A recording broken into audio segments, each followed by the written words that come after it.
Welcome. Thank you all so much for coming this evening. It's really an extraordinary joy for me to be here with one of my personal heroes, Thich Nhat Hanh, or Tay, as he is called by his students, is one of the best known and respected Zen masters. But in addition, he has spent his whole life promoting compassion, kindness to others, and being a tireless advocate for human rights, nonviolence, and peace. As many of you know, he's written a large number of books. He has spoken and taught around the world, and he's been a role model to so many people in their lives, and he's led an extraordinary life. The reason we're chatting today is because of a program that I run here at Stanford called Seek Care. And I think many of you may be aware of it, but if you don't, it's called the Center for Compassion and Altruism Research and Education. And this is a program we have here at Stanford where we work with neuroscientists, psychologists, and a variety of disciplines, really trying to understand the neurologic basis of compassionate behavior.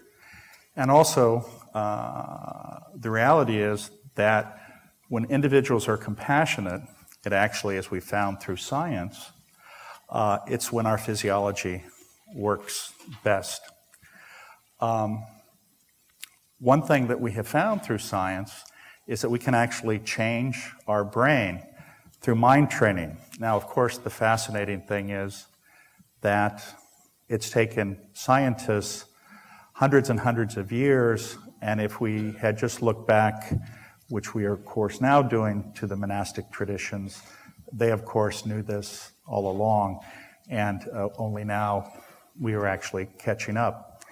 And in fact, many of these contemplative traditions, the entire basis is oriented around compassionate behavior because they have known, and we have now shown through science, that when we're compassionate, not only does it improve the lives of others and serve others, but it is of great benefit to each of us.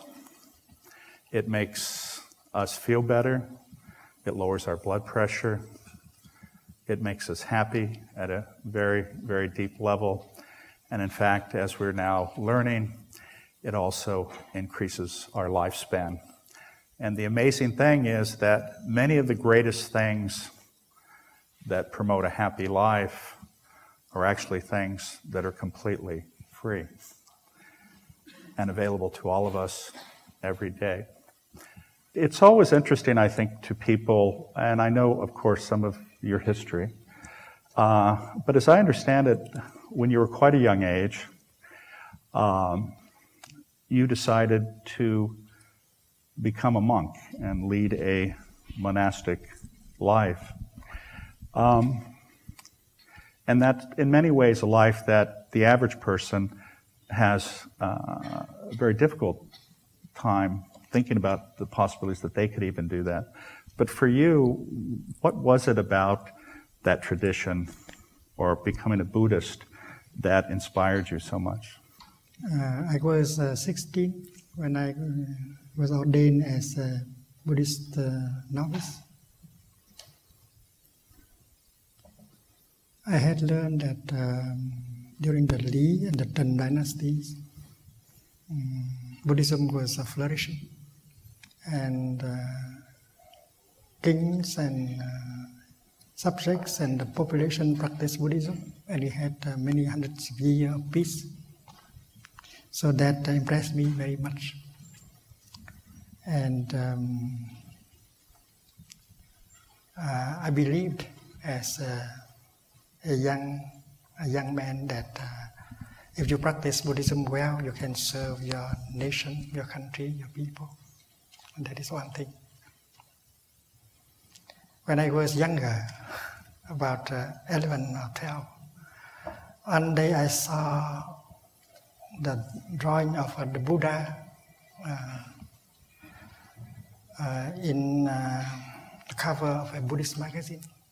He was sitting on the grass, very calm, very pleasant. I told myself I want to be someone like him. Because people around me were not as calm, as happy. And these things have pushed me to become a monastic. One of the challenges, though, I think, is you were in Vietnam during the Vietnam War, and of course, many of the monks stayed in the monastery. And I know you have promoted, if you will, engaged Buddhism or engaged spirituality. What made you decide to actually engage and become an activist?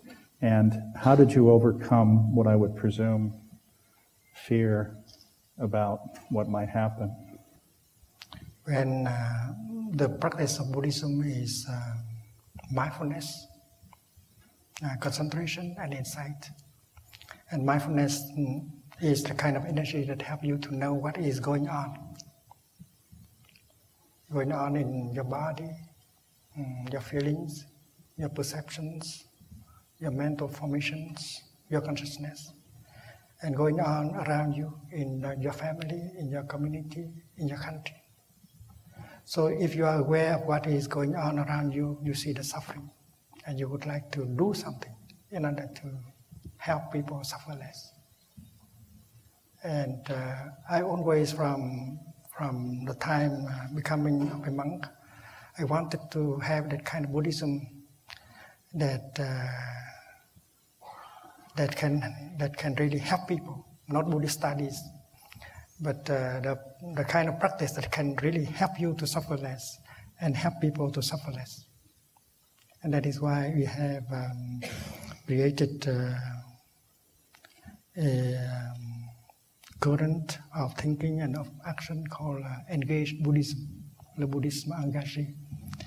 And we study Buddhism and apply Buddhism in such a way that we can really solve the problems we are facing in our families, in our communities, in our society. One of the challenges, though, I think for many people, is that there is so much suffering. And as an example, I'm a doctor, and one of the things that happens to doctors, and especially people, if you will, in the caring professions, is they get overwhelmed with suffering, as does the average person. And they say there's so much suffering, but what can I do?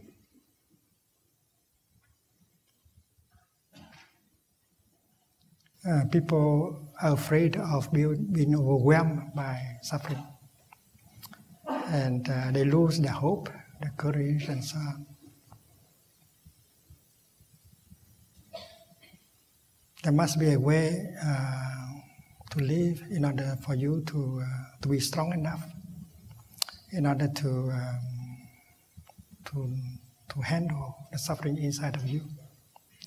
And if you don't know how to handle the suffering inside of you, you cannot help another person to suffer less.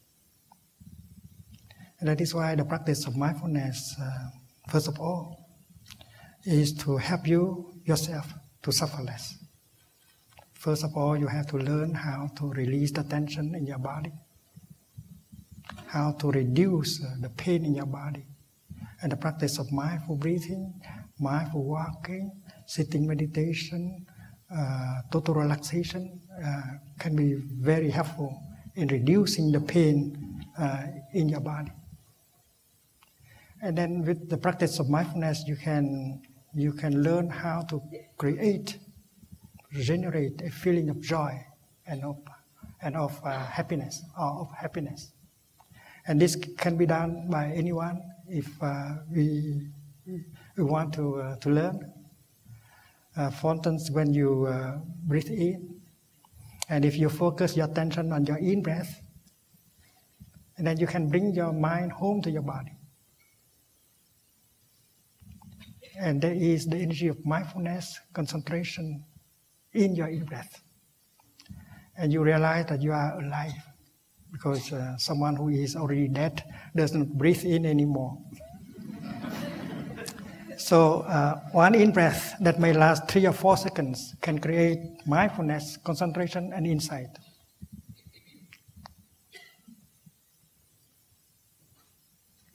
And when the body and the mind are together, you are established in the present moment, in the here and the now. And you can get in touch with the wonders of life that are available in the here and the now. And with that kind of mindfulness and concentration, you realize that you are lucky enough, luckier than many people. You have enough conditions to be happy right now, right here, and you don't have to run into the future to look for happiness. And that happens after 3 or 4 seconds of practice of mindful breathing. You get the insight that there are conditions of happiness that are available in the here and the now. You are very lucky, you are alive. Insight can happen just after a few seconds of practice. And if you recognize that these conditions of happiness are there available, so you can create a feeling of joy and of happiness right away. So a good practitioner of mindfulness can create a feeling of joy, a feeling of happiness for him, for her, and for the other person. And that is easy enough. And then the mindfulness practice can help you to go home to yourself in order to get in touch with the pain, the suffering, the despair, the anger, the violence inside. And with the energy of mindfulness and insight, you know how to handle the suffering within yourself. You are compassionate toward yourself. Because love for another person depends on your capacity to love yourself. If you don't know how to love yourself and take care of yourself, how can you love and take care of another person? So the practitioner learns how to suffer, how to handle the pain, suffering inside of him or her. And because he knows how to do that with compassion, with insight, with mindfulness, he can suffer much less than other people who do not know the practice. And he can go further. He can make good use of the suffering in order to create something more positive, like understanding and compassion. It's like people who grow lotus flowers. They know how to make good use of mud in order to grow lotus. No mud, no lotus. No suffering, no happiness. No compassion. So the practitioner generating the energy of mindfulness and concentration recognize the pain in him or in her and embrace it tenderly. And the fact that you can recognize and embrace your pain can bring you a relief. Because the pain is a kind of energy, and mindfulness is another kind of energy. This energy, embracing the other energy, will produce a kind of change, like a mother holding her baby. The baby suffers. The mother does not know yet what is the cause of the suffering of the baby. But the fact that she's holding the baby tenderly can make the baby suffer less right away. Because there is the energy of tenderness from the mother penetrating into the body of the baby that brings a relief. And if she continues with mindful holding, and she will find out the cause that make the baby suffer. And then she can change the situation. So the practitioner, while holding his pain, her anger. It's like holding our own baby. We have to handle the suffering in us tenderly, with non-violence. We should not try to suppress the pain. We should not suppress our baby, our own baby. And you get a relief. And if you know how to practice, you can gradually transform the pain, the anger, and the despair in you. So the practice of mindfulness helps people to suffer in such a way that they suffer much, much less than other people who do not know how to practice. To get a relief and to make good use of the suffering in order to create understanding and compassion that are the very foundation of happiness. There is a deep connection between suffering and happiness. It's like the connection between the mud and the lotus. If you have the time to listen to your own suffering, to look deeply into the nature of your own suffering, understanding will arise. Understanding here means understanding of the suffering. And when understanding arises, compassion is born. That is the mechanics of compassion. When you look at another person, if you have the time, and if you look at him or her mindfully and with concentration, you can recognize the suffering in that person. And if you are more concentrated, you can find out that that person does not know how to handle the suffering in him. And that is why he remains victim of his own suffering. So far, no one has helped him to handle the suffering in him. And since he suffers, he makes the other people around him suffer, even if he doesn't want to do so. So with mindfulness and concentration, you can realize, you can recognize the suffering in him and understand that suffering. And if that understanding arises, you are not angry at him anymore. And compassion, because compassion has been born in your heart. And when compassion is born in your heart, you don't suffer anymore. It's like a miracle. And instead of trying to punish him or her for having made you suffer, you want to say something or to do something in order to help him suffer less. That can be done in our daily life with the practice of mindfulness and concentration.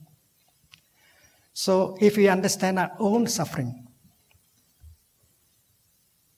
and then it will be much easier for us to understand the suffering of another person and help him. And that is why the meditation on compassion, on suffering, should begin with yourself. Because our suffering carries within itself the suffering of our father, of our mother, of our ancestors. Maybe our father suffered so much and he did not know how to transform and handle the suffering he has transmitted to you. And they are in your genes.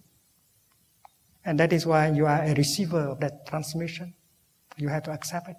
And if you know the practice, you will transform the suffering of your father in you, which is also your own suffering. And your suffering also reflects the suffering of your society, of your nation. And if you understand your own suffering, you understand the suffering of your community, of your nation, of your people. And that is why understanding suffering is very important for compassion to arise. And once compassion is there, you suffer much less.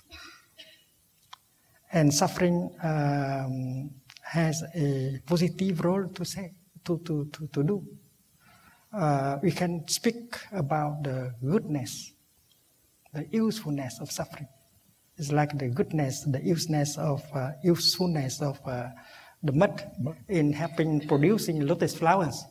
And that's why my idea of the kingdom of God is not a place where there is no suffering. If there is no suffering, there is no happiness either.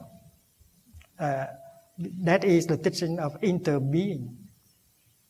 Interbeing. You cannot be by yourself alone. You have to interbe with us. The left cannot be by itself alone. The left has to be to interbe with the right. If you remove the right, the left disappears right away. If politically you are on the left, don't wish that the right will disappear. If the right disappears, you disappear also. So that is the teaching of interbeing. Interbeing means you cannot be. You can only interbe. And I think compassion is like everything else. Compassion cannot be by itself. When you look into a flower, you see the flower is made of non-flower elements, like a cloud. I can see a cloud and I can touch a cloud in the flower, because all of us know that without the cloud there will be no rain and no flower can grow. So when I look into the flower, I see non-flower elements, including the element of a cloud. I see the sunshine.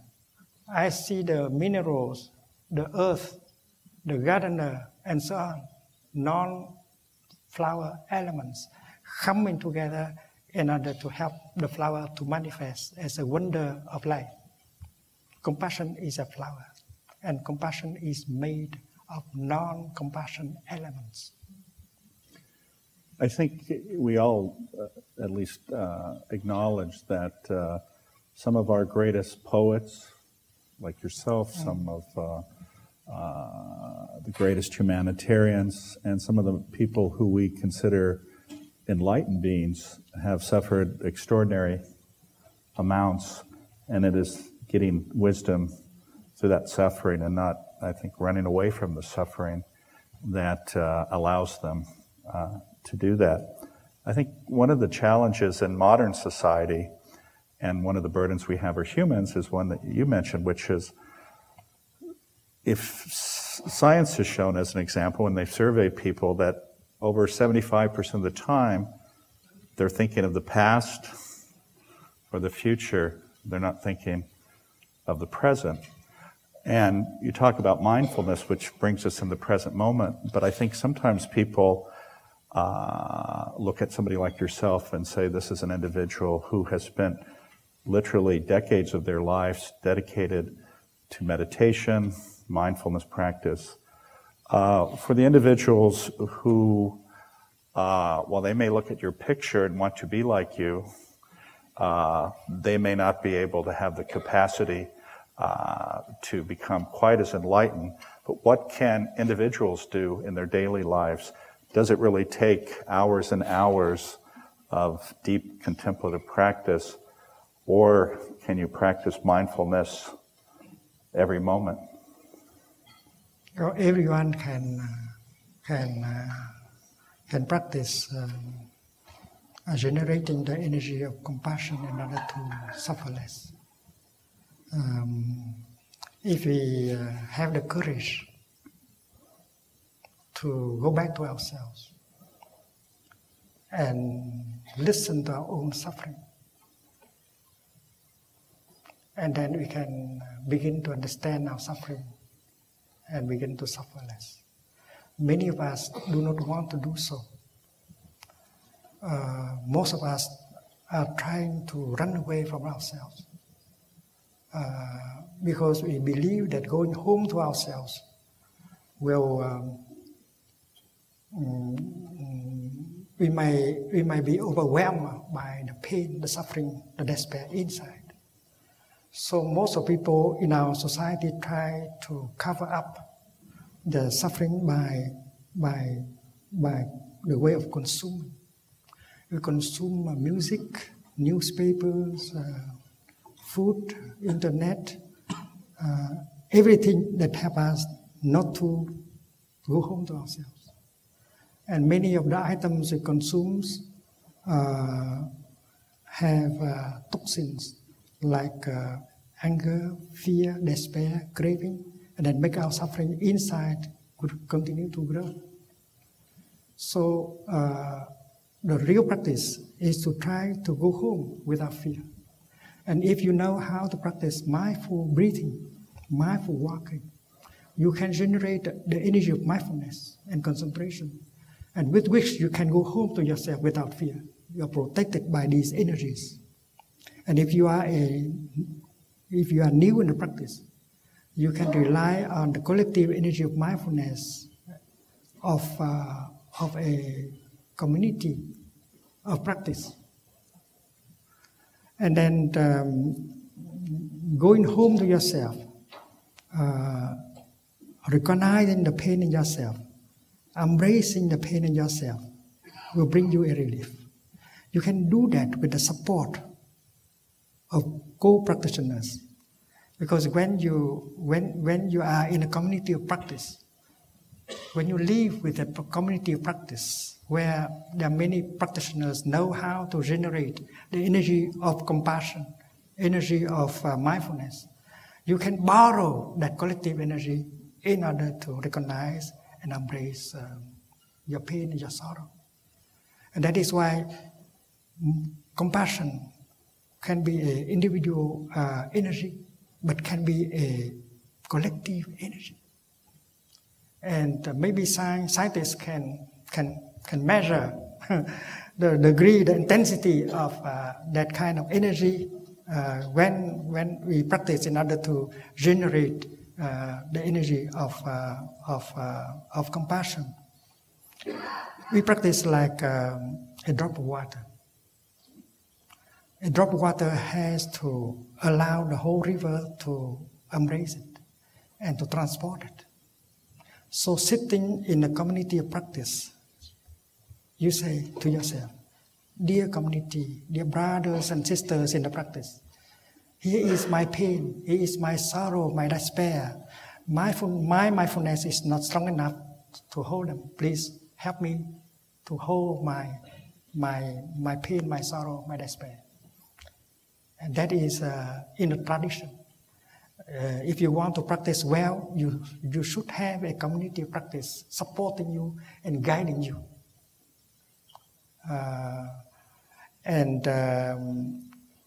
When you practice, a few weeks later, you can be on your own, because now you can generate your own energy of mindfulness and concentration in order to handle the suffering in yourself. And I think compassion has the power to heal. And compassion is never enough. In these days, psychotherapists talk about compassion fatigue. I think if psychotherapists run out of compassion, because they don't know how to keep producing compassion.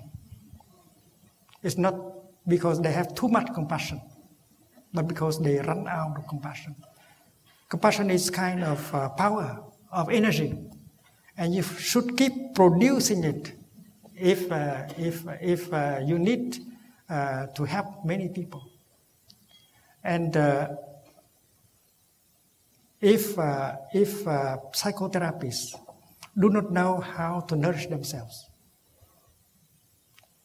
I think they should know how to generate feelings of joy and happiness every day to nourish themselves, to be strong enough to continue.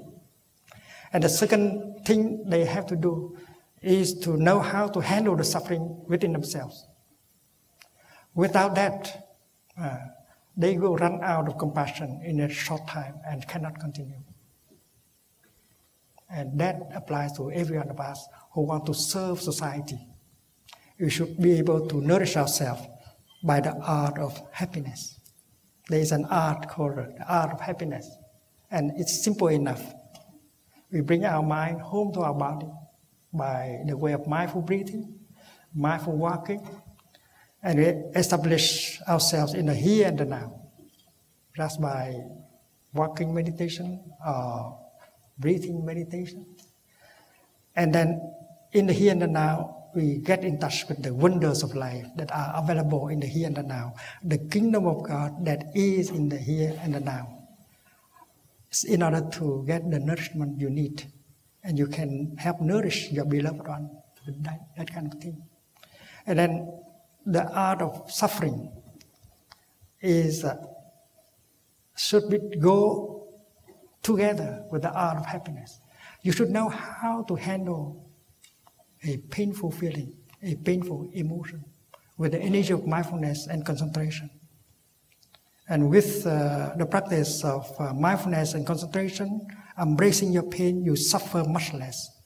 You know how to bring a relief, and you can go further by transforming this energy into positive energy like understanding and love. I just talk about the kingdom of God not as a place where there is no suffering, because it is my conviction that where there is no suffering, there is no happiness either. That is the truth of interbeing, like the left and the right, the above and the below, the subject and the object.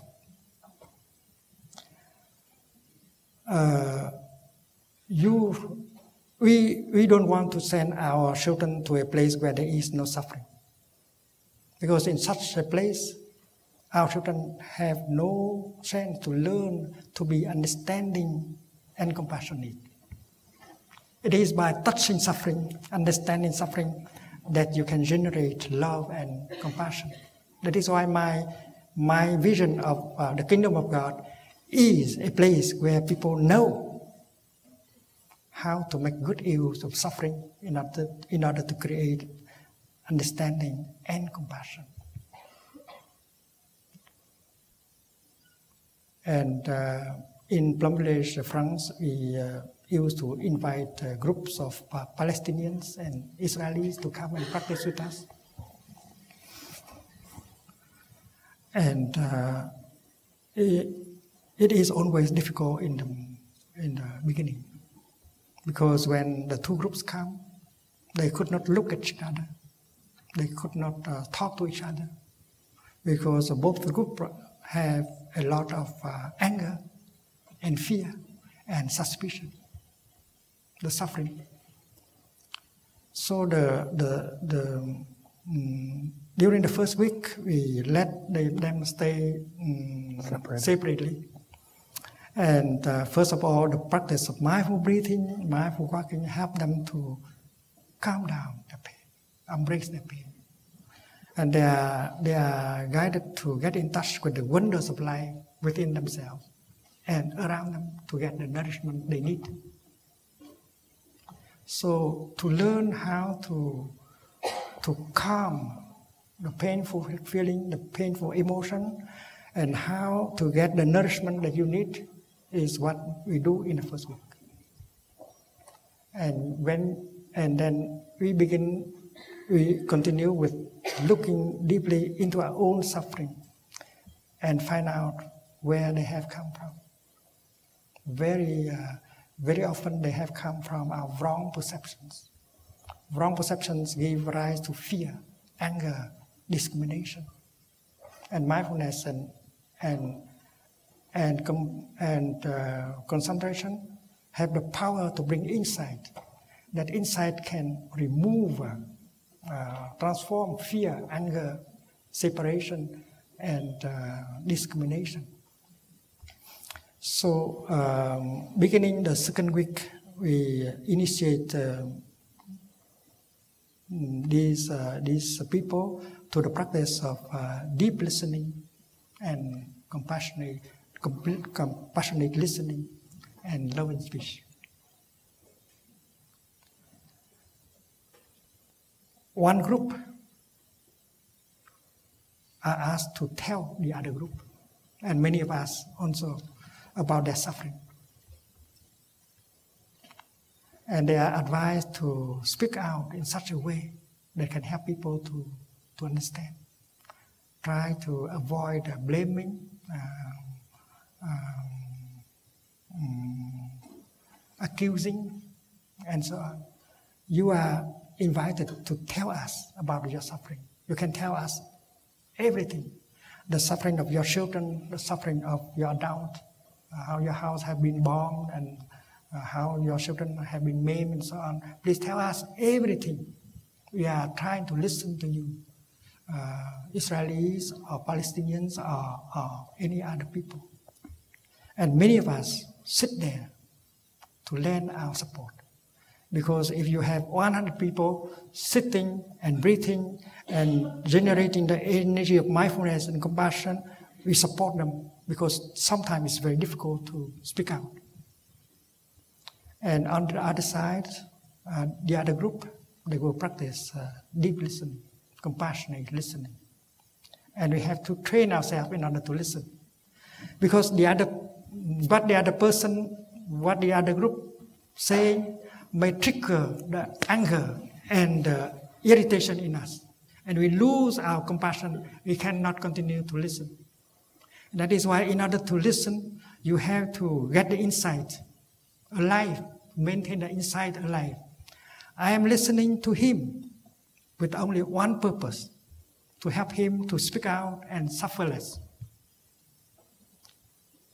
And you have to maintain that insight alive. That is called mindfulness of compassion.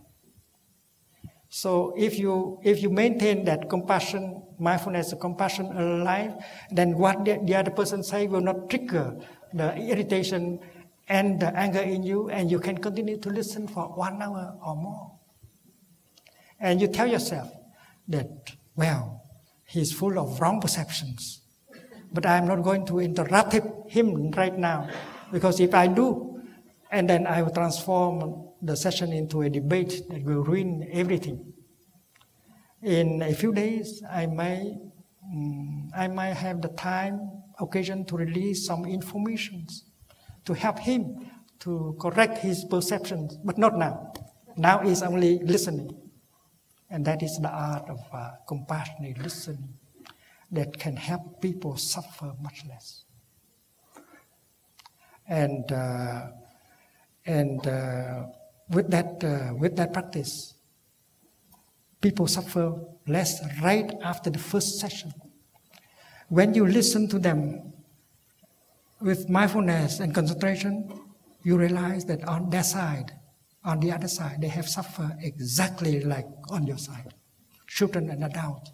And the first time, you see that they are victims of the conflict, victims of wrong perceptions. And you are not angry at them anymore, because compassion, understanding, compassion is born in you, and you begin to look at, you do not suffer anymore when you look at them, and in your eyes there is the reflect of compassion.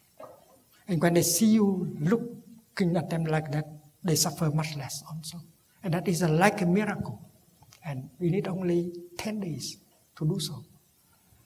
And then you see for the first time that the people on the other camp, they are just human beings like you, and who have suffered very much the same way you have suffered. So mutual understanding become possible. Communication become possible with that kind of contemplation of suffering. And you know that you have a chance in order to speak about your suffering, your difficulties, your despair, and the other group can listen. And the practice can remove a lot of anger, remove a lot of suspicion, and remove a lot of fear. And they begin to be able to sit together, share a meal together, holding hands to do walking meditation together. It's like a miracle of healing. How to help compassion to be born, and listening to the suffering with mindfulness. you can help the energy of compassion to be born. And then they experience transformation and healing. And all of us are so happy they do. And on the last day of the retreat, they come together as one group to report about the fruit of the practice to the whole community. And they always promise that when they go back to the Middle East, they will organize that kind of practice so that other Israelis and Palestinians will come and practice and suffer less. So that is what happened during the time we host these two groups. In our retreats of mindfulness that are offered a little bit everywhere in Europe, in Asia, and so on, in America. Usually on the 5th day of the retreat, we ask people to apply the teaching of deep listening and love and speech with the other person with whom they have difficulties, in order to restore communication. If the other person is in the retreat, that is easier, because he or she has also been exposed to the teaching and the practice. And if the other person is at home or somewhere else, you can use your telephone in order to practice deep listening, compassionate listening, and love and speech. And you call him your father, and you say, "Daddy, I know you have suffered quite a lot in the past many years. I was not able to help you to suffer less. In fact, I have made it more difficult to you by reacting in such a way that makes you suffer more. Daddy, it's not my intention to make you suffer. It's because I did not understand your suffering. I did not understand your difficulties. This is why I have reacted with that kind of stubbornness. I'm sorry. I need your help. Daddy, you should tell me about your suffering, your difficulties, your despair. You should help me, because I know that if I understand them, I will not react like the way I have in the past. Please help me, Father. If you don't help me, who will help me?" And that is the kind of speech that we call love and speech. And that speech you can use naturally if you have looked deeply into the suffering of that person. And you know that that person doesn't know how to handle his suffering. That is why he makes the people around suffer, including you. So contemplating suffering help compassion to be born in you. And if you have the energy of compassion, you can very easily use the language we call love and speech, gentle speech. And that can really open the door of the heart of the other person. One German gentleman told me on the 6th day of the retreat in northern Germany that, "Dear Thầy, I did not believe I can talk to him that way. I was so angry at him that I had vowed not to see him anymore in my life. And yet last night, practicing according to your recommendation, I called him. And when I hear his voice, suddenly I found myself capable of talking to him with that kind of compassion. And he cried. My father cried like a baby.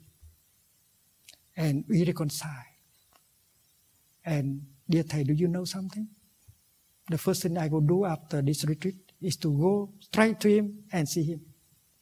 So the miracle of reconciliation can happen very quickly with the practice of compassion. And compassion, we know, that is born from understanding suffering.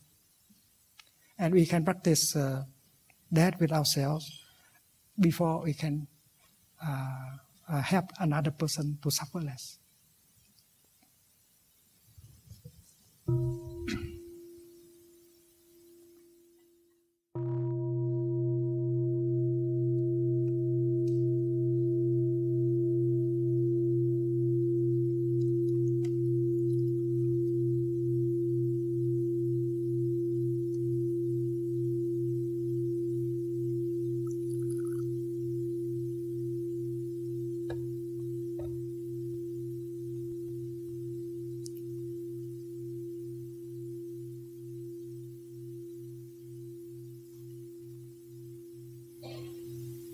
In the Buddhist tradition, we speak of love in terms of true love, in terms of loving kindness, compassion, joy, and equanimity, or non-discrimination, or inclusiveness. In order to really understand compassion, you should understand also the three other elements of true love. The first element of true love is loving kindness, maitri. It has the power to offer happiness. If love cannot offer happiness, it's not true love. Your true love offer you happiness and offer her happiness. It's not the willingness to offer happiness. Because if you don't understand the other person, the more you try to make him happy, the more you make him suffer.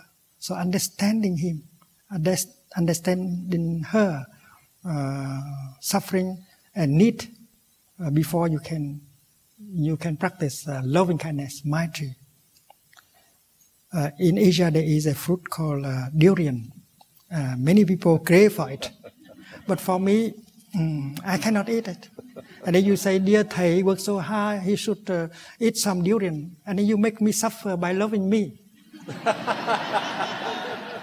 So we should understand the other person in order to really make him happy.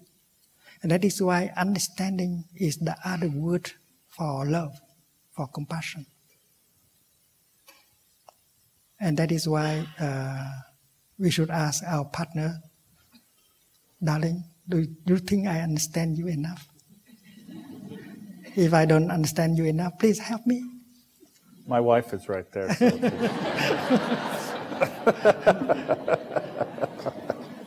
So maitri, loving kindness, is not just the willingness to make a person happy, but the capacity to make him or her happy, and that requires compassion, understanding.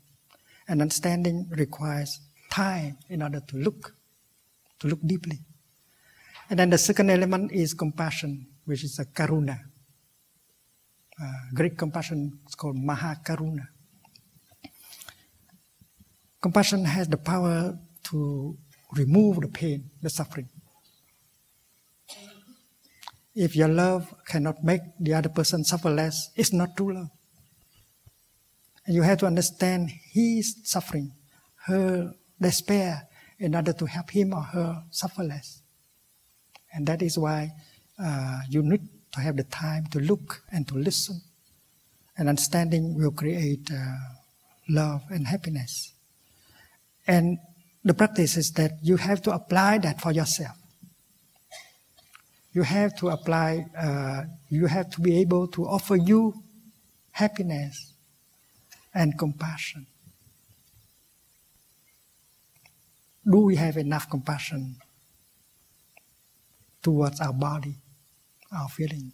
Do we know how to handle our body to make it suffer less? Do we know how to handle a feeling so that we can help calm down the feeling or emotion? That is self-love. The capacity to love another person relies entirely on your capacity to love yourself and take care of yourself. That is true with compassion. And And the third is joy, mudita. If by loving you make the other person cry every day, that is not true love. So you create joy for yourself and for the other person. And there are many practical ways to create joy without having to go to the market and buy something to offer him or her. Suppose you say you breathe mindfully and you bring your mind home to your body, you become fresh and pleasant, and you go to her and you say, darling, you know something? I'm here for you.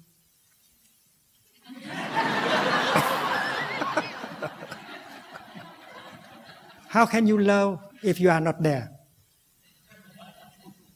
To love means to be there. To be there for the person you love. If you are so busy in your work, if you are so busy making money, and then you have no time for yourself and for your beloved one. And that is why mindful breathing, mindful walking, to bring your mind home to your body and to be relaxed, fresh, and loving, and pronounce a mantra, darling, I am here for you. And that is to bring joy for yourself and for the other person. And when you are truly there and offer your presence to him or to her, you have a chance to acknowledge the presence of the other person as something very precious to you. And that is why you can pronounce the second mantra. Darling, I know you are there and I'm so happy. That is, to be loved means to be recognized as existing.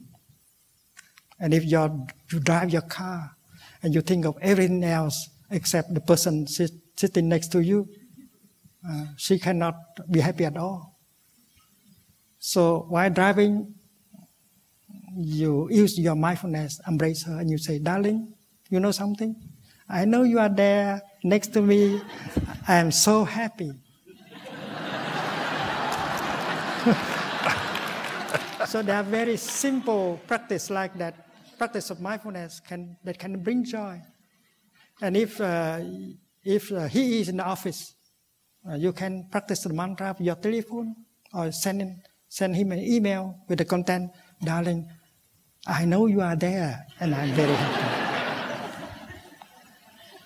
And that is why creating joy is true love. And the fourth element is inclusiveness. We cannot understand compassion deeply without understanding the fourth aspect of true love. In true love, there is no discrimination anymore between the lover and the beloved one. You cannot say, that is, darling, that is your problem.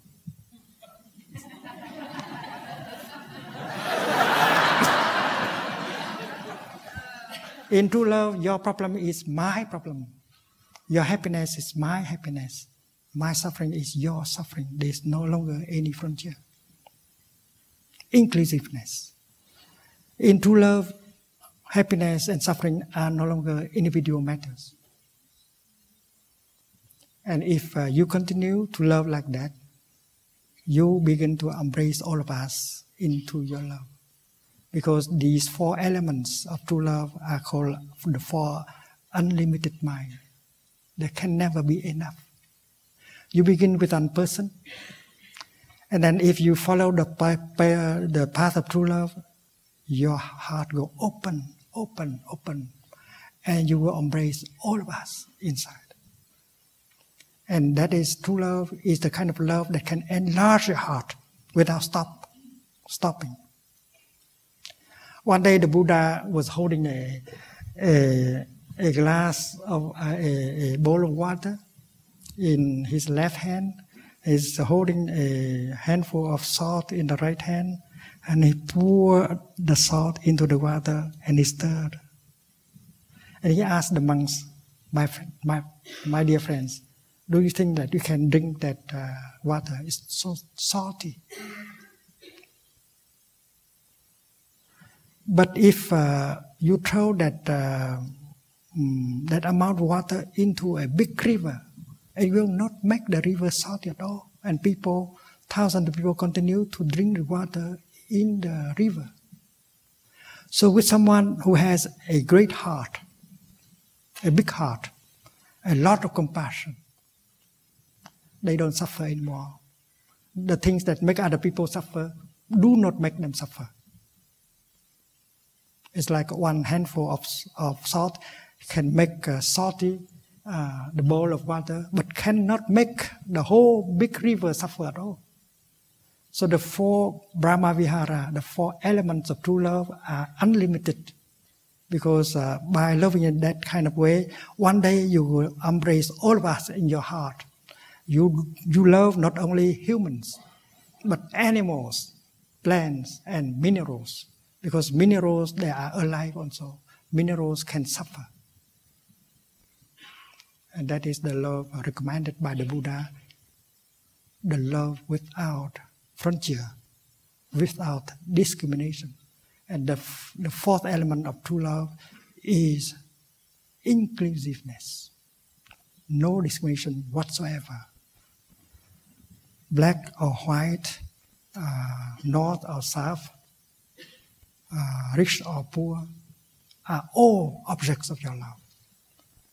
And when you have that kind of love, you don't suffer anymore. And you are in a situation to help many people. And that is why all of us who want to serve our society, we should cultivate true love. With true love, we are nourished, we are strong enough. And if we know how to build a community of love, a love community, a compassionate community, and then we will be powerful enough to make change in our society.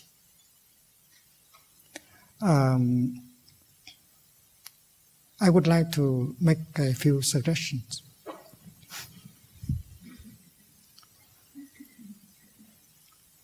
Generating the collective energy of compassion should be a practice that should be done in the family, in the hospital, in schools, even in the parliament.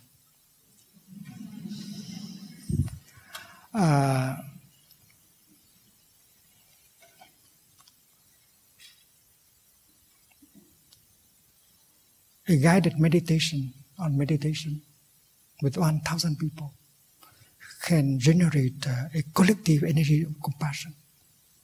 And that can be felt. And maybe scientists have the way to measure the intensity, the degree of compassion, because we can feel it. One day I gave a talk in Germany, and for 1,000 people, and I saw 4 young mothers nursing the babies.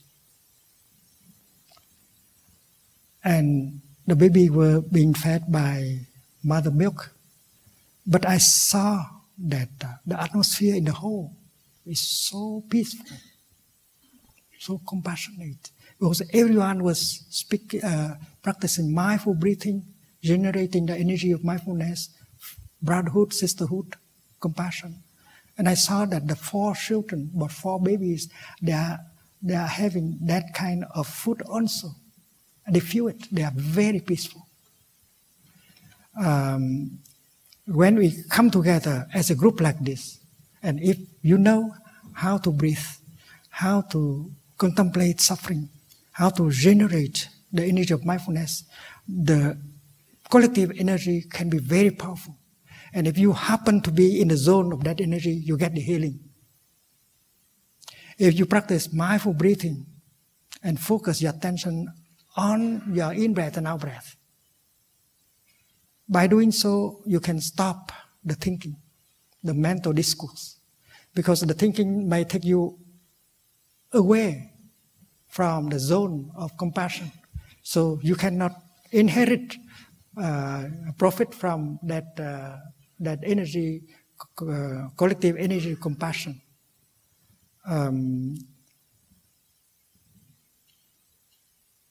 create such a collective energy of compassion is what we should learn how to do. Because the best thing to offer to humankind and other kind species also.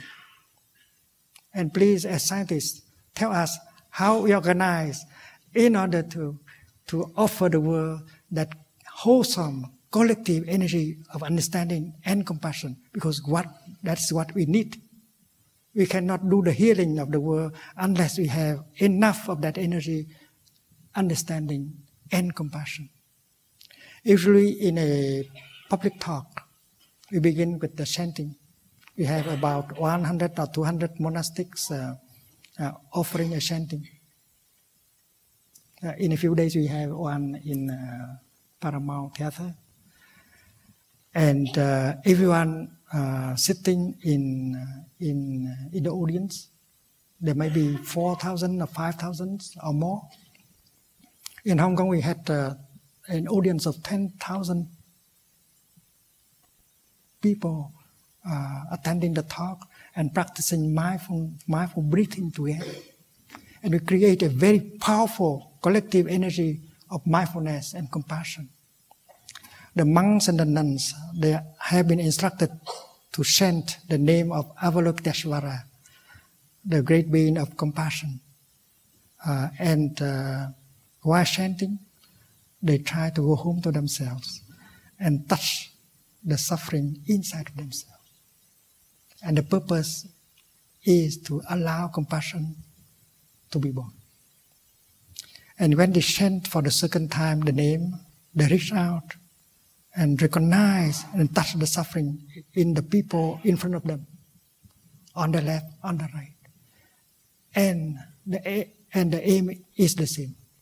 Allow compassion to be born and to grow.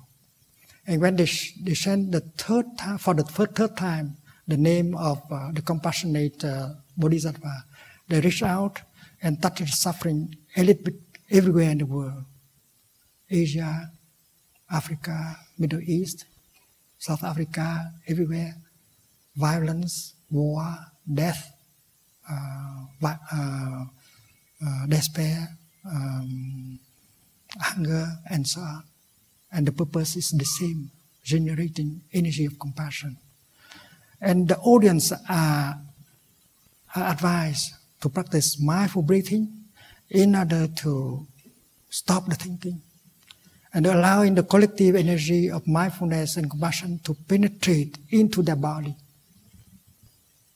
and help release the tension in their body and open their heart and allow the collective energy of compassion to penetrate into our heart, helping to embrace so that we can suffer less after a few minutes of practice. So that is the way we cultivate the energy of compassion. Not only individual energy, but the collective energy of compassion.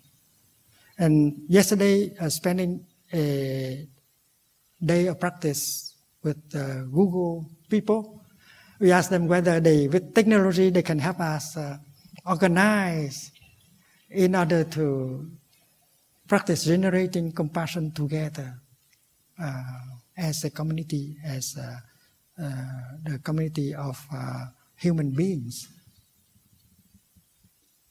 And I think when you give a guided meditation on compassion, and with image and sound, and helping people touch the suffering in themselves, in their family, in society, you notice that the energy of compassion is born easily, and you can feel it. And every time I sit with the monks and the nuns chanting, and the people listening while breathing, I saw many people cry. That the energy of compassion can be felt, and it's very healing. And we hope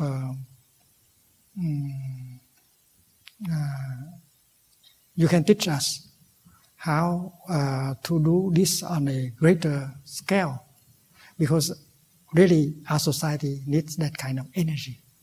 And we know that compassion is made of non-compassion elements. We can make use of non-compassion elements like anger, fear, suffering in order to create compassion. If we have if we have fear, anger, despair, these non-compassion elements can be used as element to fabricate compassion. It's like the garbage. If you are an organic gardener, you can preserve these garbage and transform them into compost in order to nourish the flowers. So with the suffering that we have in the world, if we know how to handle the suffering, we can transform them back into compassion and love. And please seek care.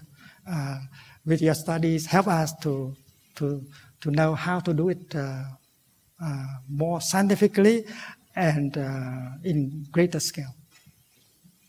I think it's time for us to ask a few questions. So if anyone from the audience has a question, there are microphones here and here.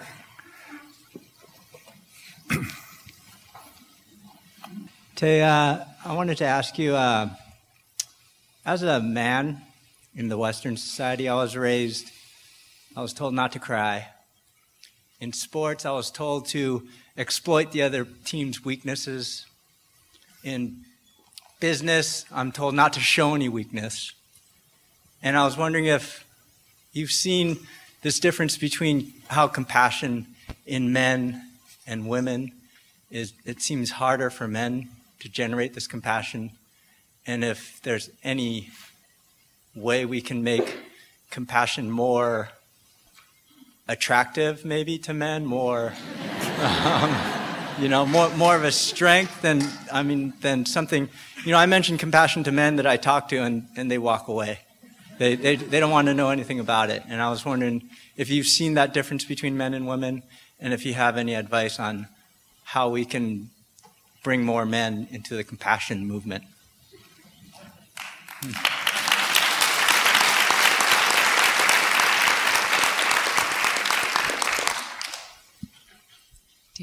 Dear Thai, I would just like to repeat the question so that it is clear. Our friend is asking that about the difference in compassion for men and for women. So growing up in Western society, he was taught not to cry. In sport, he was taught to exploit the weaknesses of others, and in business also. And so his question is how we can make compassion more attractive, more accessible for men, and if Thai might have any ideas how to make it more appealing.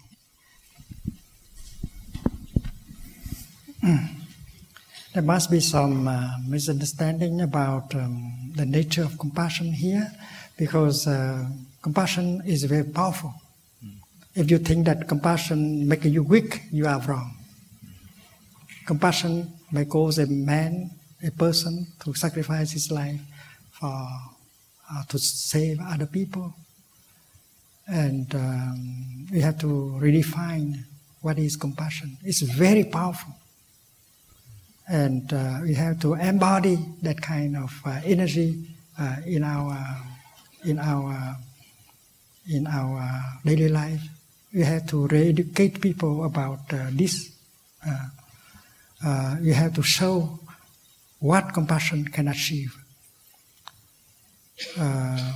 When someone is angry, he's being burned by the fire of anger, and if he knows how to practice compassion, anger will die down very quickly, and he looks much better, much more beautiful, much more attractive.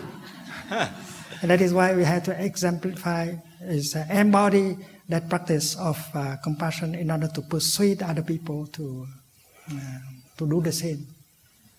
Compassion helps us to sleep well. Compassion protects us better than guns and bombs. and money. Many of us think that we are safer if you have more money, but you can lose your money very easily.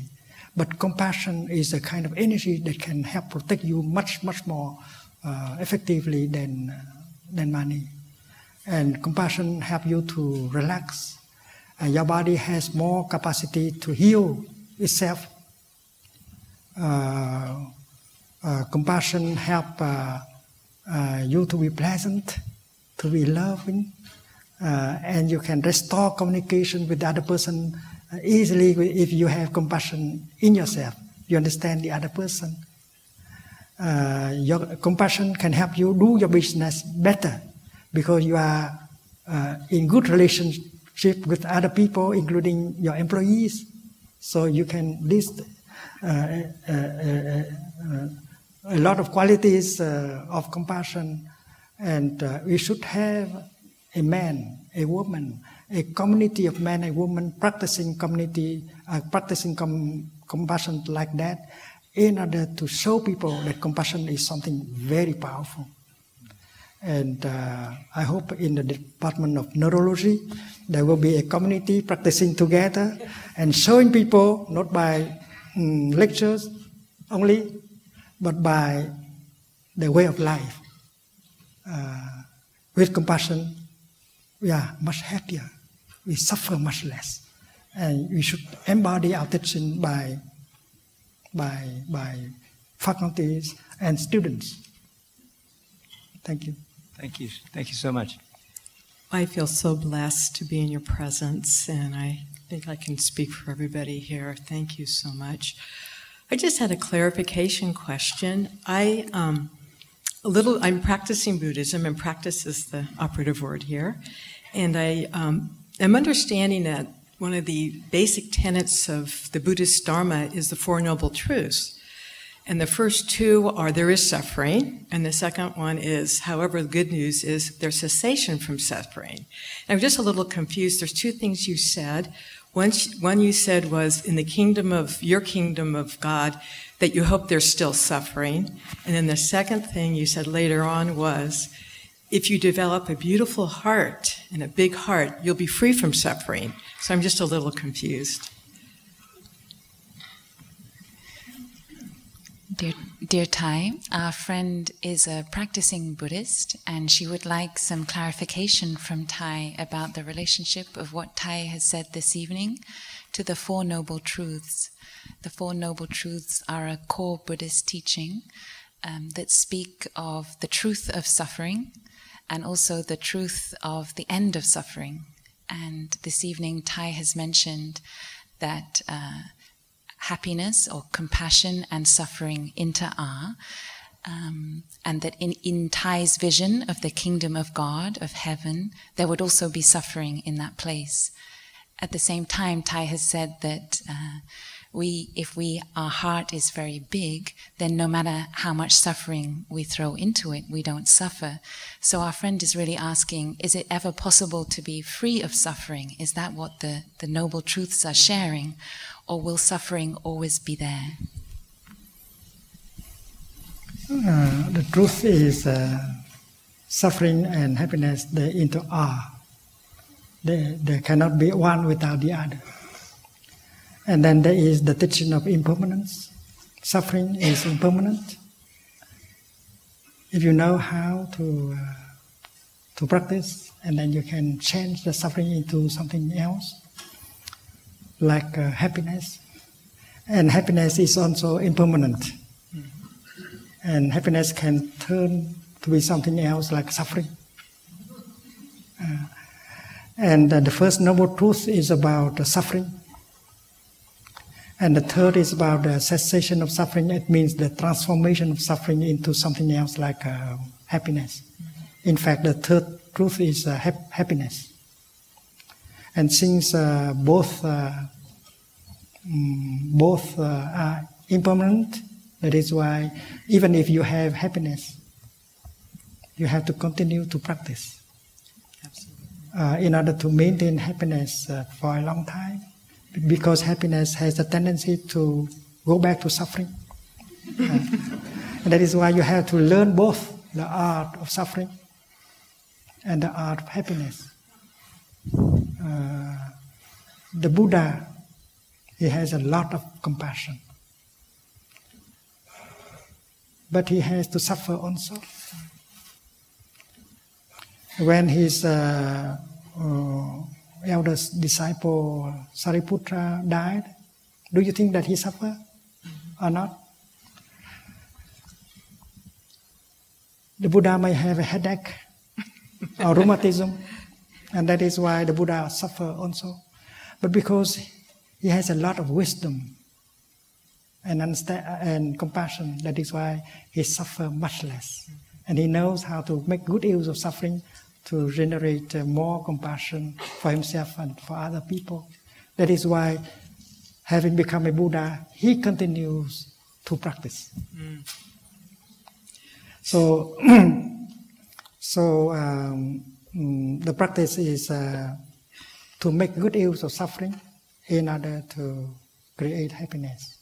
And since happiness is impermanent, they become suffering, and you continue to practice in order to transform suffering into happiness like that. The fact is that we have already enough suffering.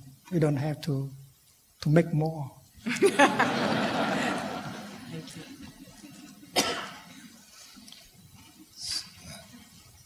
Thank you so much for coming, Jim. Of course, thanks for bringing this together. I'm taken by the economy and the economics of the principles that you're describing for compassion and the balance of them and the counterparty relations between them. And I wonder, when you look at the compost creating a flower, what you see in Wall Street that could create an economy of compassion. It's a lot of compost. They do it all the time.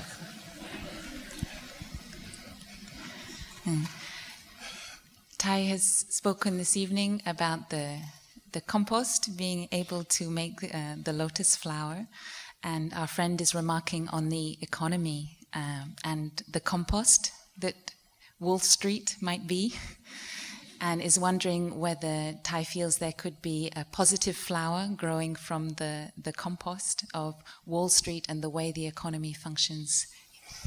Yes, I think. Because compassion is born from understanding. And understanding is a kind of insight that you get by having the time to look deeply. Every one of us has an idea of happiness.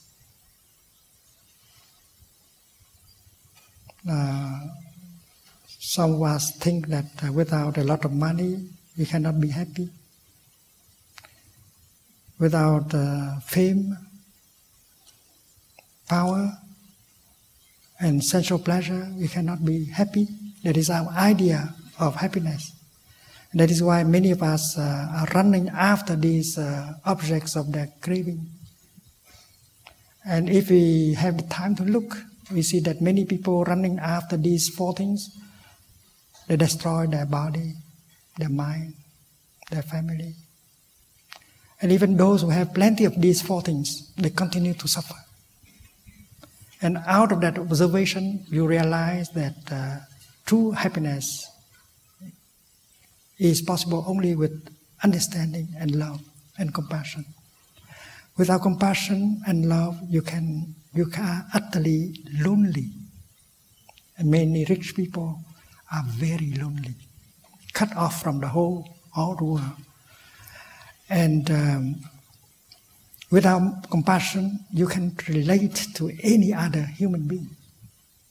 And that is why even if they have a lot of money, they suffer a lot of power, a lot of fame, they suffer very much, and many of them commit suicide. And that is why our practice is to experiment happiness, health, born from compassion.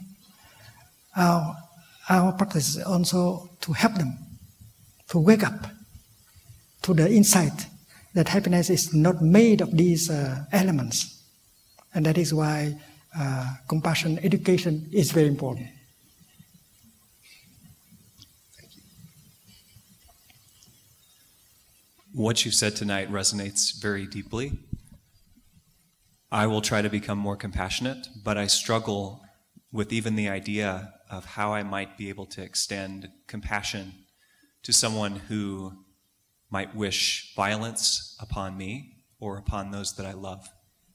I wonder if you might have suggestions for how those of us who have this struggle could extend compassion to those. You know that during the Vietnam War, many young Americans came to Vietnam to kill and to get killed. Millions of Vietnamese were killed in the Vietnam War. And yet with the practice of compassion, you do not hate the Americans who come and kill us. Because by practicing compassion, we know that they are also victims of a policy. And many policies of our governments are based on fear. On fear.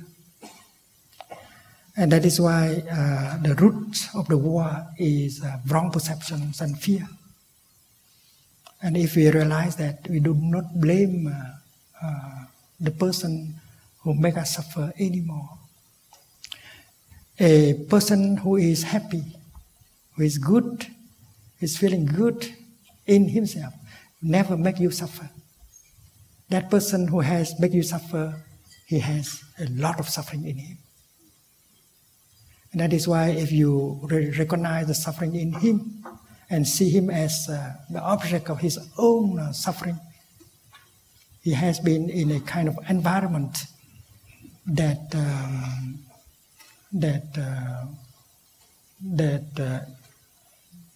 has watered the seed of violence, anger in him every day. And that is why he has become such a person, cruel person.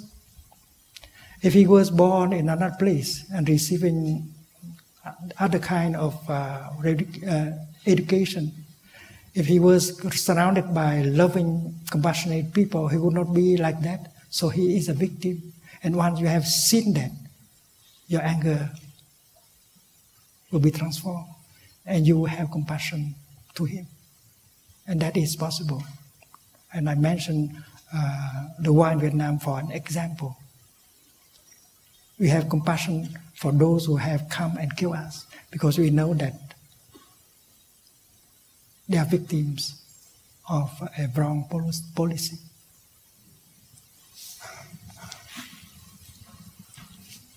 Just like everyone mentioned before, I'd like to thank you for being here. It's a great honor. And I'd also like to thank Dr. Doty for letting me enjoy this wonderful event. My question is somewhat similar to the gentleman before me. It's about how to be compassionate towards certain people.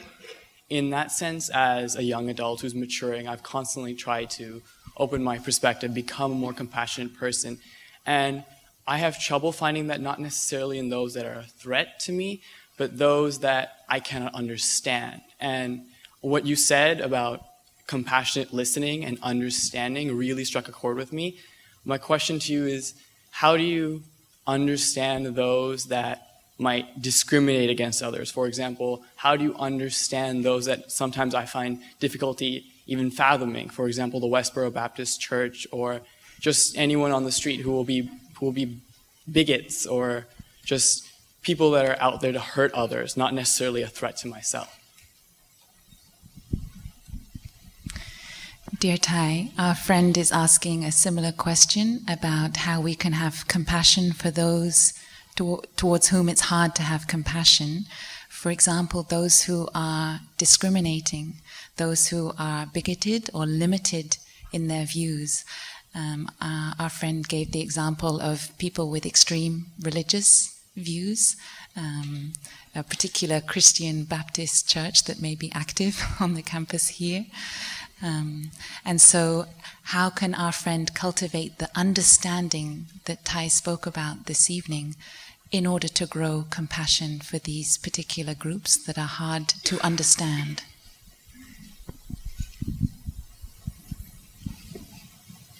I myself have been victims of discrimination a lot.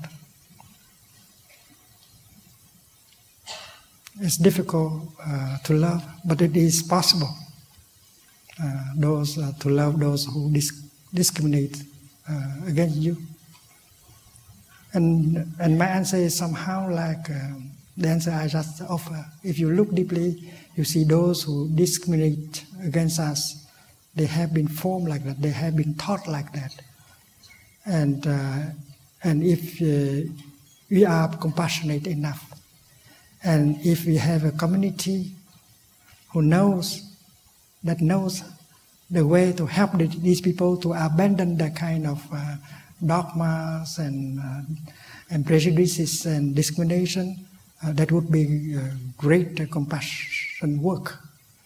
And again, we have to sit down together, having the time to look deeply and to find ways in order to help these people who continue to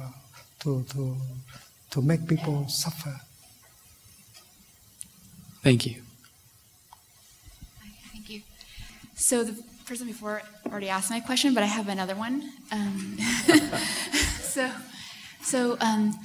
I have a friend who's depressed, and he wanted me to ask this question about how does he improve his compassion fatigue when his mother, who has Alzheimer's, needs a lot of help. His 2-year-old is creating a lot of energy pull, and his wife wants different things too, so it's like middle life crisis, I guess.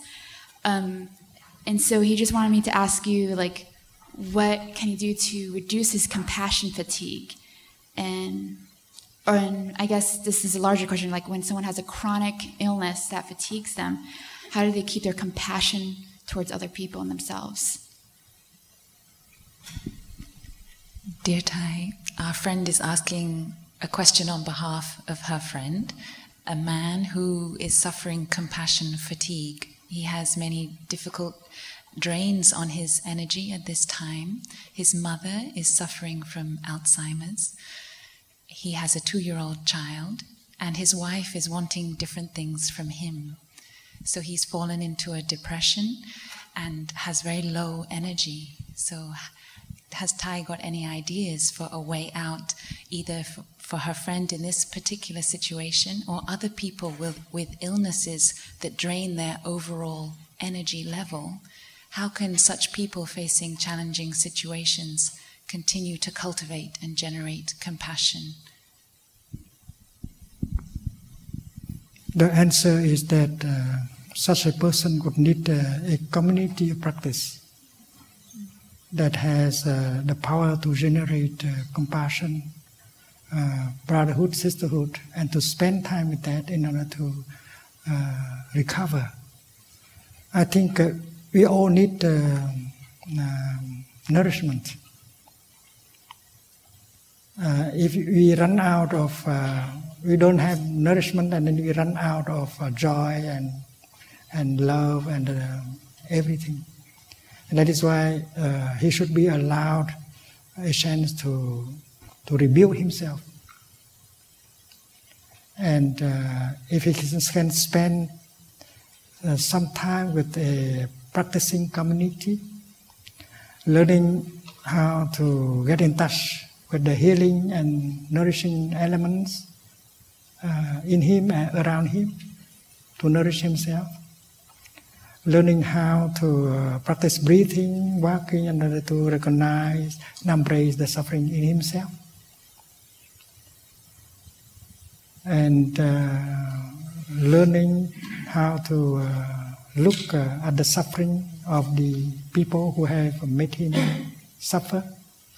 I think such a time of practice would be necessary for a person like him to restore himself and to live a normal life? The answer is that we need a sangha. A sangha means a community of practice that can offer you enough understanding and compassion.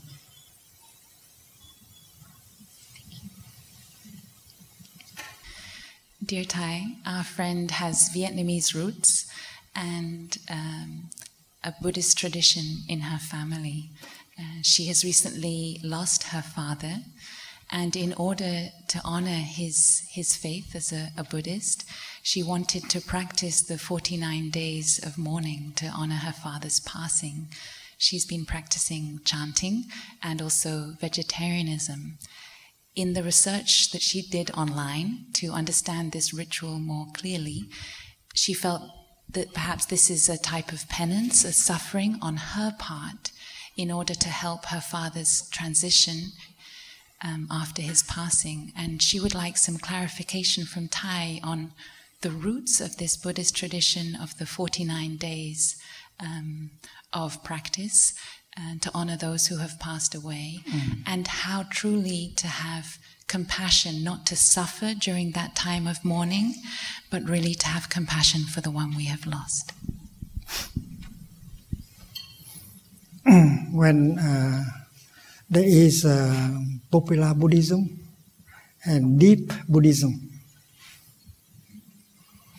and I think you should learn something about deep Buddhism in order to have a good answer. According to the teaching of the Buddha, your father is not really outside of you. He is in every cell of your body. And if you know how to breathe in and relax your body, your father suffers less. That is what you can do right away and today. If you know how to handle your feelings, your emotions, get some joy and happiness every day, that is for the profit of your father also. Usually, birth and death happen every moment of our daily life. In this very moment, many cells in my body are dying, and I do not have time to organize their funerals.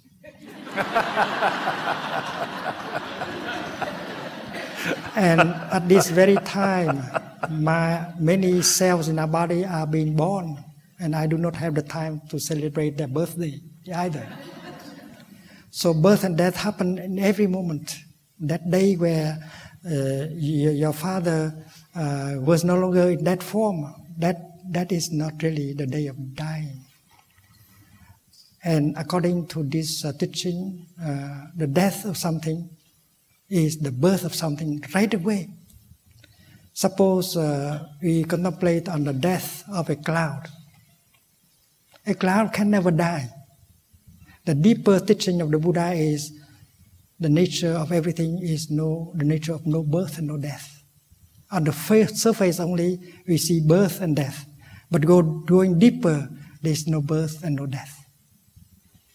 And that is why the death, the so-called death of a cloud, means the birth of the rain or the snow.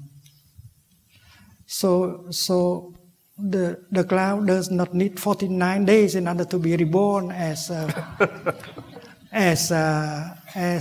snow. I understand that. And that is why if you have enough mindfulness and concentration, you can see your father, the continuation of your father, right in you and around you. And you don't have to look for him elsewhere. And you can talk to your father right now. You don't have to suffer in order to make him suffer less. In fact, you have to be happy, to be peaceful and relaxed in order for your father to be in the same kind of state. I'm afraid our time together, while it may seem extraordinarily brief, we have had some wonderful dialogue here, but we have to close. So I'm sorry for those who are waiting for questions. Ty, thank you so much. It's been amazing. It's a pleasure to be here with you, Dr. And thank all of you. And fill your life and every action with compassion. Thank you.